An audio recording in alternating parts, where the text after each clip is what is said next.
मैं एक दिन अपने ऑफिस के पास वाली रद्दी की दुकान से पुराने अखबार खरीदने गया था और तभी एक अंकल उस दुकान पर आए। वह छठी कक्षा की पढ़ाई की किताबें खरीदने आए थे।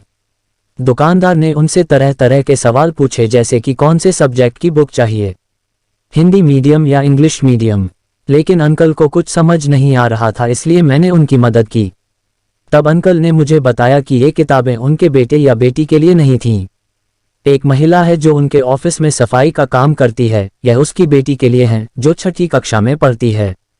महामारी के कारण छात्र घर से पढ़ाई कर रहे हैं, लेकिन इस बेचारी महिला के पास मोबाइल फोन तक नहीं है, इसलिए उनकी बेटी ऑनलाइन क्लास भी नहीं ले पा रही है और कुछ दिनों में परीक्षा है।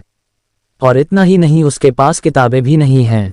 उसकी बेटी घर पर रो रही थी और उस महिला ने इस अंकल को बातों बातों में ये सब बताया था, तो अंकल ने उसे किताबें दिलाने का फैसला किया, इसलिए वह इस दुकान पर आए थे। हो सकता है कि वह महिला कई और जगहों में भी सफाई कर रही हो, लेकिन किसी ने उसकी मदद नहीं की और उससे उसके बच्चों के बारे में भी नहीं पूछा। लेकिन इस अंकल ने बहुत अच्छा काम किया। इस घटना ने मुझे बहुत खुश किया और बहुत प्रभावित भी किया। हम भले ही अमीर ना हो, लेकिन हमारे पास सुखी जीवन जीने के लिए पर्याप्त संसाधन हैं।